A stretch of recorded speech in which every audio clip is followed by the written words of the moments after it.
G'day divers and welcome back to the channel. Today's video is one of my most requested videos. It's going to be a video all about using the MacroMate Mini with the GoPro series of cameras to get great underwater macro videography. If you're new to my channel, I'm Sean Elliott and I've been doing underwater videography for about 25 years. This channel is all going to be about using low-cost cameras like action cameras and mobile phones paired with economical aftermarket accessories to capture great images. I want to show you that you can take a low-cost camera with some low-cost accessories and still get some amazing images underwater. You don't need to be going out and spending thousands of dollars to get into underwater videography. And I'll be showing you how to do that from everything from basic recreational shore diving right through to technical diving, including rebreather and cave diving. If that sort of topic interests you, please like and subscribe to my channel. So today's video will all be about macro videography using the MacroMate lens with the GoPro series of cameras.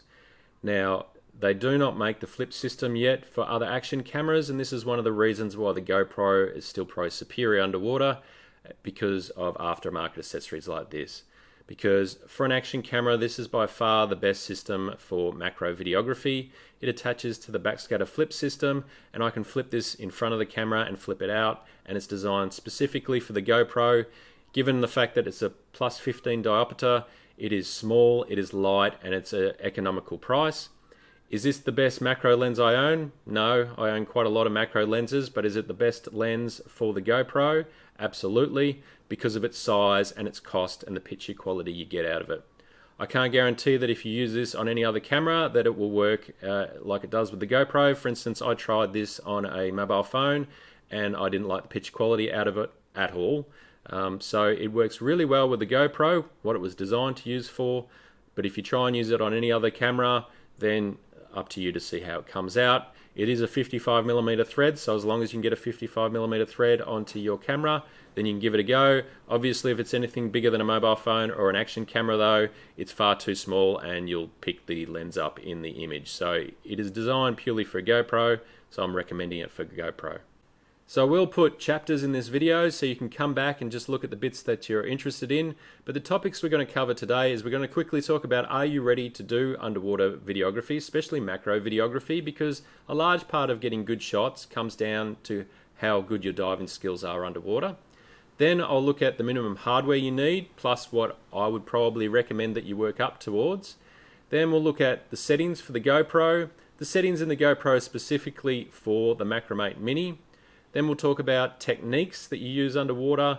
Plus, if you wait around to the end, I'll talk a bit about post-production as well and a few little tips and tricks that you can do in there. If the video gets a bit long, I apologize, but I'm trying to cover off on all the topics. People always ask me, how do I get these sorts of shots with the MacroMate Mini and the GoPro? Well, there's quite a few techniques. It's not as easy as just a couple of settings and chucking the lens on and bang, you're going to get the same shots as me.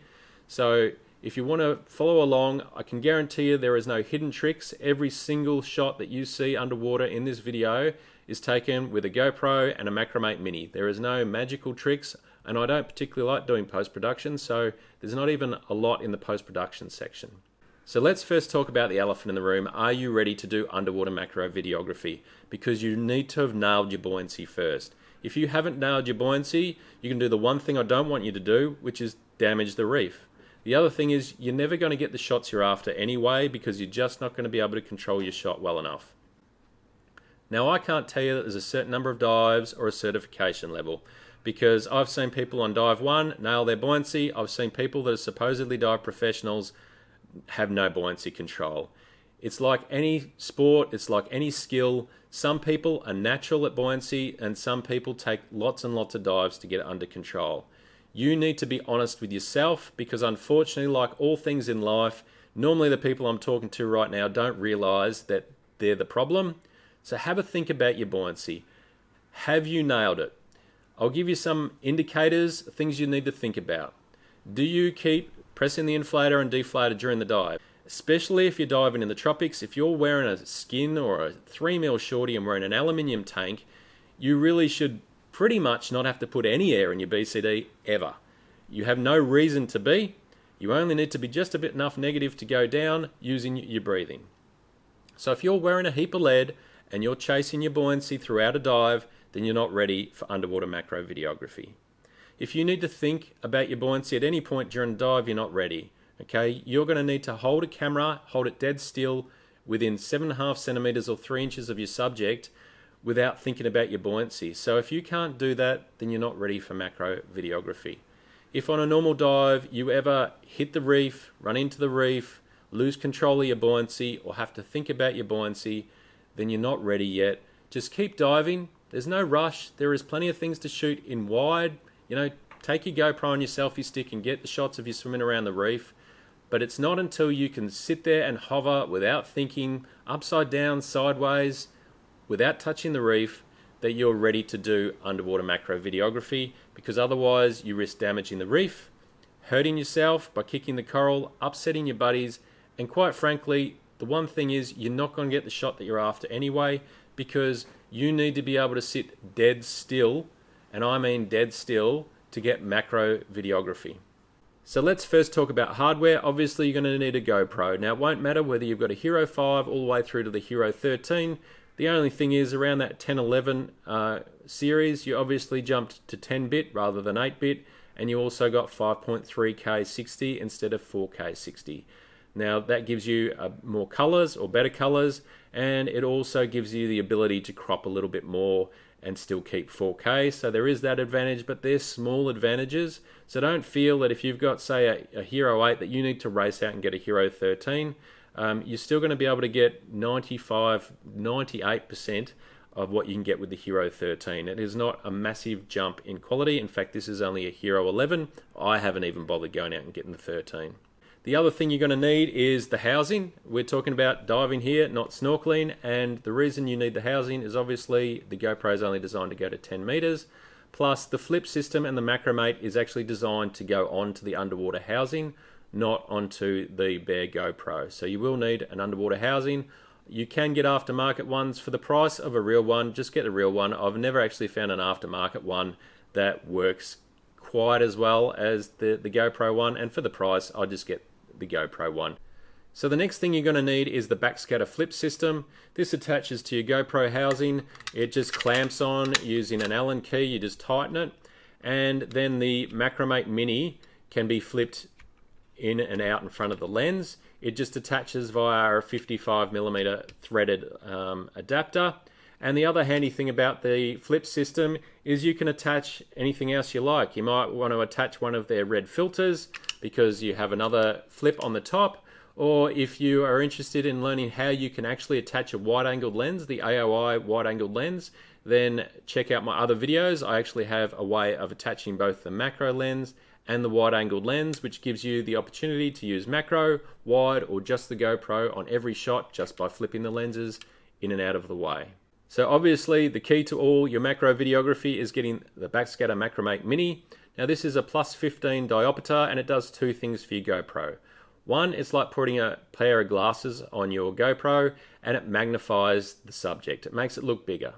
The other thing is it fixes the terrible focusing distance of the GoPro. Now the GoPro is an action camera. It's designed so you get that nice wide field of view and everything is in focus, which is great. But when it comes to macro videography, that is a problem. Obviously we need to lower that focusing distance. So this lens will lower that focusing distance to about 7.5 centimeters or 3 inches.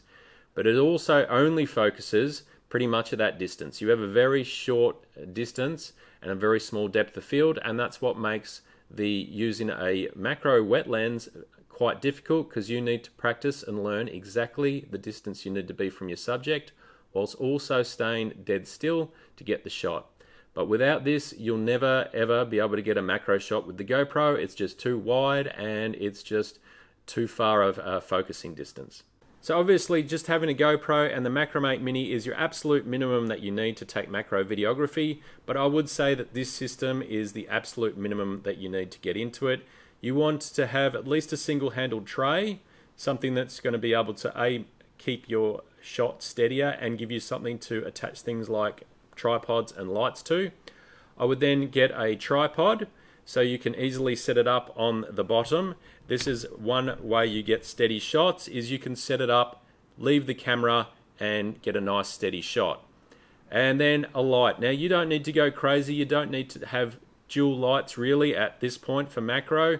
And you don't need a really big light, because all you're going to be doing is lighting a subject 3 inches in front of your GoPro, and you also got a tiny little field of view, unlike when you're trying to fill in an entire wide-angled shot. So you only need like a cheap small light, something like this light. Any small video light is enough to light up that area. You don't need to be going crazy. Obviously though, this is the start point. If you want to be doing wide angle and things like this, you probably want to take a little bit more than that. But this is all you need to start.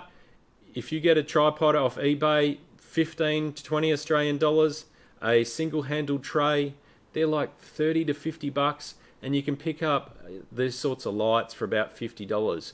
So given the fact that that all costs you less than the MacroMate Mini, then I would suggest that you get that as a minimum, because that's going to help you with stability and it's going to light your shot. Trying to get natural light macro shots, especially below about 3 meters, is just a waste of time. You don't have the colors and you don't have the light, and especially macro, because you're pretty much always going to put a shadow over the subject that you're filming. So get yourself a tiny light and you'll be able to shoot away. Now, a single handled tray and a small light is the minimum you need. I would recommend that you go to a dual handled tray. I'd always use a dual handled tray, because I'd also be using the AOI wide angled lens. If you want to know how you can attach both the MacroMate and a wide angled lens, I'll link a video here. I'd also add some flotation. Now that's going to depend entirely on how negatively buoyant you want it, or whether you want to get it to neutral, and what lenses and setup you're using. So I always like to have it slightly negative, because finding neutral with a GoPro is pretty difficult, especially when I'm changing setups all the time. And at least when it's just slightly negative, I can still set it up on the bottom with the tripod, but it's not causing me any buoyancy issues. The other thing is lights. Now again, macro, like I said, you only need a small light, but if you're going to be doing wide angle or any other videography, one small light is not going to be enough. You're going to want larger lights, and mainly because A, of the spread, and B, when you're doing wide angle, you're going to need to try and get a fair bit more light. Now, you get something like, this is the L22 by Latent Power. I've just got this. I'm not sponsored. I paid for this entirely myself. So I actually haven't used this one underwater yet. I've used lots of different economical, cheaper eBay lights, and I'm hoping that this Latent Power is going to sort of be just a little bit better. I've had fairly inconsistent results with the things I've caught off eBay. This looks like companies taken those sort of designs and added some nicer features. It's definitely a better build quality, and it definitely has a better CRI, and it's more powerful because I've had a look at it inside. Like I said, I haven't even used this yet, so I will be making a video of them once I have some opportunity to take some film with them, but I'm pretty excited about where these are going, because they're only a little bit dearer, but so far the quality out of them seems a lot better. Alright, let's start with the main settings for the GoPro, and these are all really about ease of use underwater, swipe down, and saving battery. So first of all, no point in having voice control on underwater. No need for any sounds either. We want quick capture on in case the screen times out and we want to get a shot quickly. Now, as far as the front screen's concerned, personal preference, if you're using the 9 or earlier, you're going to need to leave it on, otherwise you're not going to be able to change settings underwater. But from the 10 onwards, we'll switch it off because we just don't need it. And it's just going to save some battery.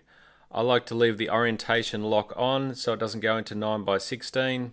Doesn't matter about locking the screen because it's going to be in the underwater housing, and we don't need anything to do with the lens mods.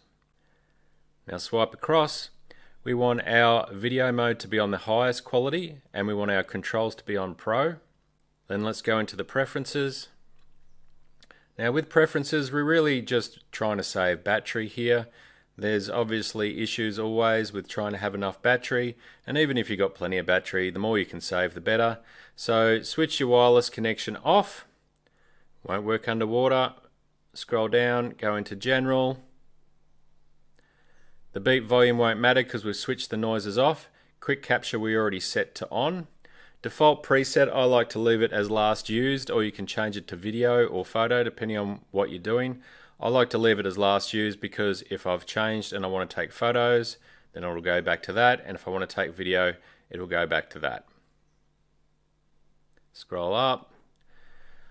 I like the auto power to be off in about 5 minutes. I think that's enough time between shots. If it switches off, then you've got the quick capture, or you can switch it back on. Obviously after about 5 minutes, if I haven't seen anything, I want to save a little bit of battery. But that's a personal preference. You can set it longer if you like. The LEDs, I want them all off. There's absolutely no need to have them on underwater. You're going to be looking at the back screen, and they A, waste battery, and B, in low light conditions, you may find that flashing can be picked up in the image. As for anti-flicker, now in Australia I should have that set to 50 Hertz because we're in a PAL country. Now if I'm filming under artificial light inside, I'd need to do that so I don't end up with a flickering on the screen. But underwater with the LED lights, I find it doesn't really matter which one. If you do have some flickering, you might want to flick between them. The problem with going back to 50 Hertz rather than 60 Hertz, instead of getting 60 frames, you only get 50 frames. So I like to leave it on 60 Hertz so I can get 60 frames per second and 120 frames per second, and therefore slow down to 30 frames per second. It's better for YouTube.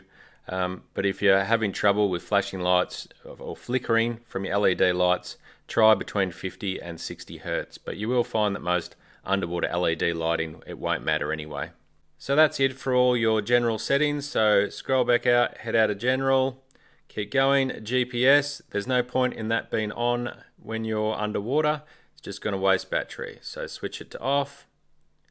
Then voice control we've already switched off. Displays, like I said, we've already switched them off. You're going to need to leave the front one on if you're on a Hero 9 or below. The rest of those, nothing really matters. If you get down to reset, what I like to do before the day starts is to make sure I've offloaded all my footage and format the SD card. If you format the SD card before the day, there's two things. One, you got less chance of an issue with your SD card working. And two, less chance of running out of space, because the one thing underwater we can't do is delete any images, so you really don't want to go down there and have no SD card left. Obviously make sure you've downloaded them before you format it, otherwise you're going to lose everything. And that is all the standard settings I would put in the GoPro, and like I said, they're really all about just saving a little battery power. Always try and make sure that you have enough time left on your SD card and that you've got a full battery before you dive. So let's look at our preferences for using the MacroMate Mini. So let's set up the first one. So if we go into our preferences and edit them, the first thing I'm going to want is 5.3K 60. Now if you've got a Hero 9 or earlier, you'll need to use 4K 60, and then any model from the Hero 10 to the Hero 13 go with 5.3K 60. Then with our lens, we want to get as close as we can. So in the newer models, you're going to have to go to linear. If you have some of the older models, ironically, they used to have narrow. So depending on which model you've got, if you've got narrow, use narrow. If the smallest you've got is linear, go with linear.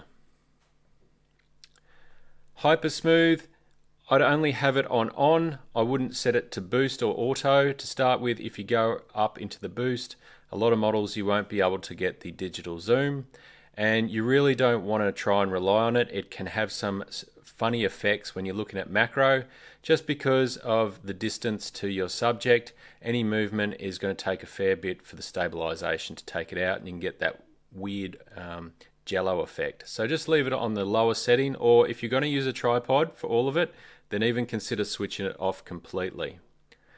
Schedule capture doesn't matter, duration doesn't matter, hindsight does not matter. Leave them all off. Timer doesn't matter. Now zoom. What you want is to zoom in to the maximum you can. So if you've got linear, zoom in to 1.4 times. I often like to set up one at 1 times and one at 1.4 times, so you've got two different lenses to use. Then Pro Tune, make sure it's on. Make sure if you've got it, you've got 10-bit on and your bitrate high. Shutter, leave to auto because you're not going to be able to change it underwater.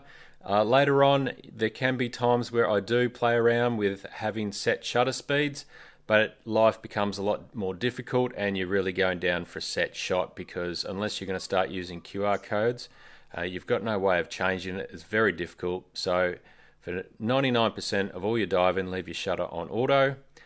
EV compensation is always at minus 0.5. It just stops you from clipping the highlights.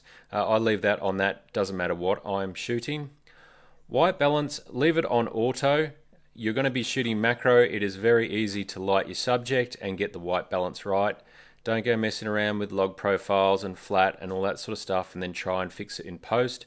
You just don't have the data to go with. That is even less of a need when you're shooting macro, because you're close to your subject and it's very easy to light it and it's very easy for the white balance to work. So just leave it on auto and get your shot right in the first place. Saves you a lot of time in post-production. And unless you get your white balance right anyway, even when you're using a log profile, you're going to end up with a lot of trouble getting the colors right. So it's an action cam, use it as an action cam and leave it on white balance auto. ISO minimum, obviously keep it 100. ISO maximum, I'll sometimes even drop that as far as 200. Certainly don't go above 400 when you're doing macro. You shouldn't have any issue with lighting. You only need even small lights to be able to shoot everything at an ISO 400 and you'll get a much cleaner image. Sharpness, personal preference, I always leave it on medium. If you want to do a little bit of more control on your sharpening in post, then you could put it on low. I wouldn't put it on high, it's just far too sharp. Color, again, leave it as natural. Vivid gets horribly oversaturated, and if you try and drop it to a more flat profile, you're just not going to get those colors back. Again, it's an action camera. Let it be an action camera. This isn't a full frame DSLR, so just let it do its thing. You'll get a better image every time. Audio doesn't matter, wind doesn't matter, and we don't have any media mods on. So head back out. Now what I would set up is I would have one in 5.3K 60 linear zoomed in. If you've got a newer model camera, a 5.3K 60 linear with no zoom. And then I would have a 4K 120 if you've got a newer model camera in linear and have that also zoomed in. Sort of depends. The handy thing about 4K 120 is you can now slow things down by 4 times rather than 2 times in post. So if you end up with a tiny little critter that's moving around a lot, it's handy to use this and be able to have that opportunity to slow it down.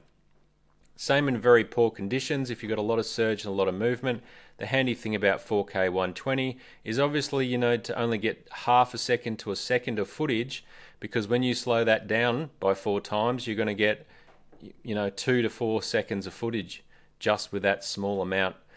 It's handy. I don't want to use it all the time because 5.3K does look better than 4K even on a 4K timeline, and I also think footage slowed down by 50% looks good. Sometimes if you slow it down by 4 times, it just doesn't look quite natural. It sort of depends on the subject and whether it's really a moving subject anyway. But it does give you some more opportunity for quick moving objects and things that are coming in and out of focus all the time. If you've got a Hero 9 or earlier, you're obviously not going to have that option anyway. So my primary one would be the 5.3K 60 in the linear with it zoomed in. The advantage of using 5.3K as well is, since you're probably going to put it on a 4K timeline, is it gives you some opportunity to crop in post if you want to make it even a little bit more macro. And we always want to shoot in 60 frames per second, so we have that opportunity in post to slow it by 50%. If you can slow things by 50%, it looks more natural when it comes to underwater, and it gets rid of a lot of the movement. It means you need a far shorter shot than you did at normal speed that was in focus and smooth. So now let's talk about techniques, because underwater macro with a GoPro is probably the trickiest part of using a GoPro underwater, and I don't want to disappoint anybody, but using a GoPro or an action camera underwater is the easiest by far way of doing underwater videography. You don't need to worry about settings or focus or anything normally. It is point and shoot. It is really easy, easier than any other camera. So you're so used to just being pressing record and not having to worry. Macro becomes a little bit trickier because now you need to get the focusing distance exactly right. Now it's still much easier than using any other camera because it's set distance. You don't need to worry about trying to get your camera to focus or wondering where it is. You just need to make sure that your GoPro and the MacroMate Mini is exactly the right distance from the subject. Now they give you a measuring tool when you buy the backscatter MacroMate, and you can practice with this. I wouldn't keep diving with it. It's not exactly practical to keep sticking it in front of your lens to try and get your subject. But if you use it for a couple of dives, it will give you the idea of just how far you need to be from your subject. It is particularly hard to look at the screen on the back of the GoPro and know your subject is in focus. You can tell that it's completely out of focus, but knowing where is in focus can be quite hard. I will find that if you try and use the back screen of your GoPro, you may find that it's focused on the sand just behind the nudibranch, for example, and you mightn't be able to see that. It's a very small screen. But if you do practice and you keep doing it, you will find that you'll pretty much nail the shot every time, because you've just got to get the distance the same every time. So one technique I can highly recommend that gets you used to getting those distances and helps you miss less shots is using like a bracketing technique like you normally would use with exposure, but using that with distance. So you'll find over time you won't need to do this. Sometimes when I'm on holiday and I see something really rare, or I really want to get the shot, I'll still use this just to be safe. And what I'll do is I will take one shot at the distance I think is correct.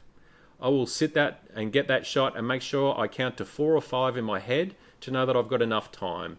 Because you'll find if you don't count in your head, you might start taking too short of shots or wasting your time there. So I like to set up the shot, count to 4 or 5, that's plenty of footage, especially if you're going to slow it down in post. And then I will take another shot that's slightly closer and a shot that's slightly further away than I thought was the correct distance. That way, you should hopefully get one of those shots works out to be correct. And sometimes, if you're lucky, if it's a bigger nudibranch, you might get 2 shots that are more than usable, because in one shot it might focus on its head and in the next shot it focuses on its gills. So you're getting different shots and you can use both shots. You can bracket even more than that if you're a little bit nervous. Just make sure that you give yourself enough time at each distance and work out which one's working. The handy thing about digital means that you can go back and you can look at this footage as soon as you've finished your dive and work out which one's right. So if you stick to the certain pattern, if you always say, this is where I want it, I go forwards, then I go back, however you want to do it, at least then when you watch it back, you're going to know which shot was the one that worked, and then you can slowly work towards always getting the distance correct. The next thing is keeping it still. The best way to keep it still is to use a tripod. By far the best way to do it. The problem with using a tripod is it takes time to set it up, and sometimes you just don't have that time.